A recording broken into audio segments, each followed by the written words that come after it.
Hey everybody, welcome to T-Roy Cooks. I appreciate you joining. I've had a lot of requests to do some smoked bologna, and today that is exactly what we're going to do.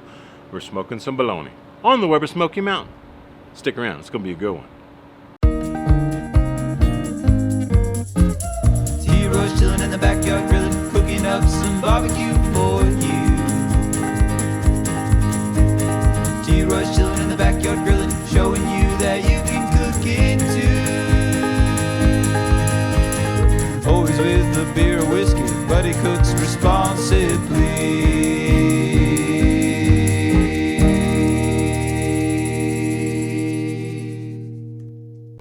Alright, star of the show.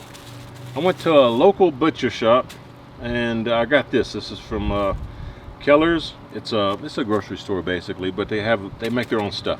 This is all natural beef bologna they made in their shop, and about $8.50, $8.45 for this. Let's check this out. I just had her cut me like a little block off. There we go. Alright, so that's what it looked like. And again, this is homemade, man. All kind of cool stuff in that little shop. Now, let's see what we can do with this. Gonna need a little bit of binder, I think, just to hold on the seasoning. The seasoning, of course, Uncle Steve's. Can't go wrong with Uncle Steve's shake.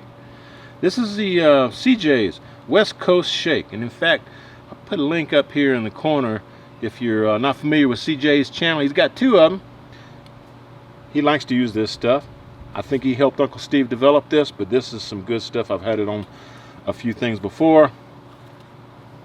Really good color, really good flavor. Binder, I don't really go with mustard a whole lot. I usually use Worcestershire, but today we're going with mustard, folks. Now, I got to tell you what we're going to do.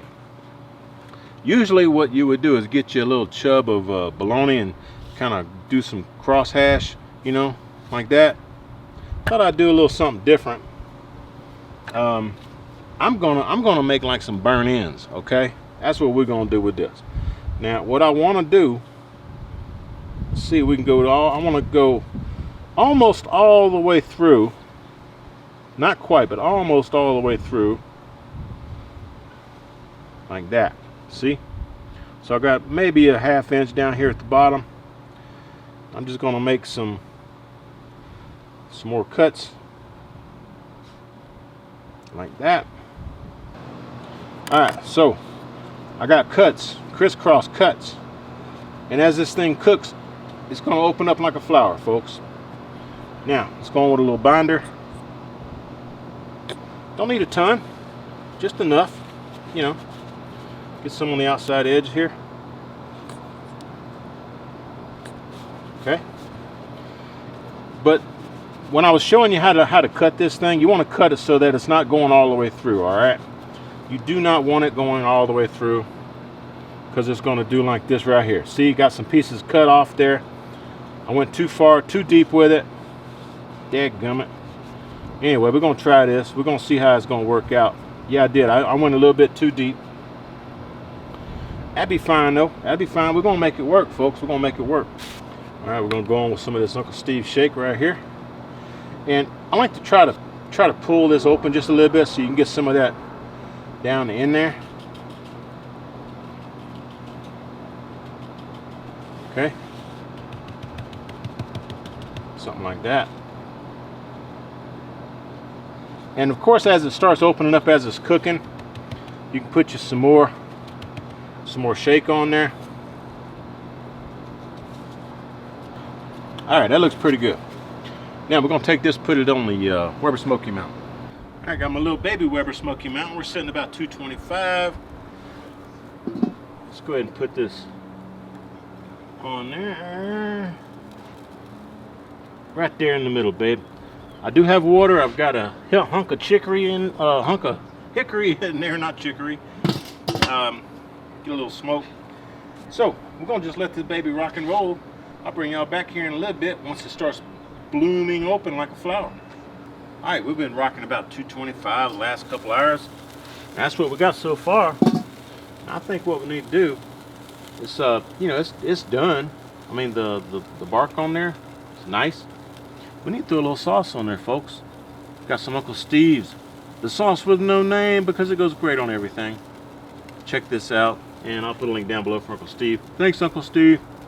Let's put some barbecue sauce on there, folks, and let that kind of get all up in there, in between all these cuts. There we go. Kind of baste it on there, just like you would some ribs or something else. There we go, folks.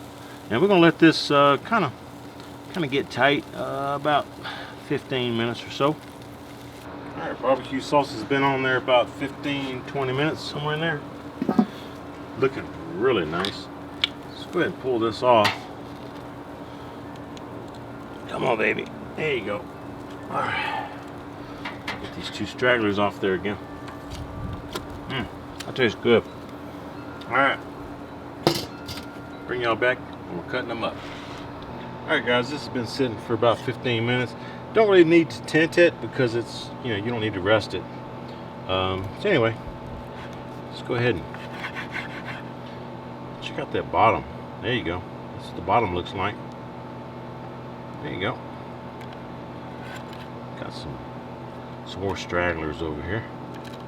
Just gonna cut a little bit. There we go.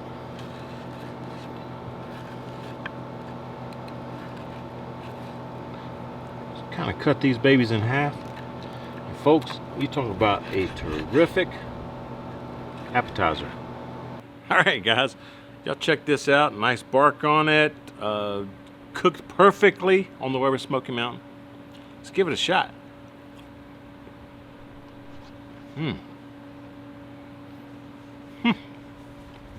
Oh man, it's my first time having this homemade beef bologna. That's jamming. That's really good.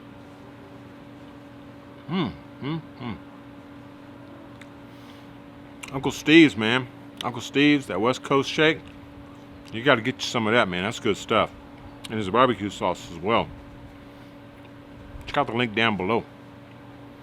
Holy cow. That's a really good combination. Definitely going to be going back to that Keller's and get me some more meat from there. That's excellent, y'all. Folks, hope y'all give this a shot. If you don't have a Weber Smoky Mountain, try it on your grill. Just do it indirect or in your oven, however you want to do it. But I hope y'all enjoyed this. If y'all did, give me some thumbs up. Hope you share the video. When you do, please tell all your friends that T-Roy cooks responsibly. Cheers, everybody. We'll see y'all next time. Fifi, that was good. Fifi's always sitting down below me right here, looking for scraps. That's good.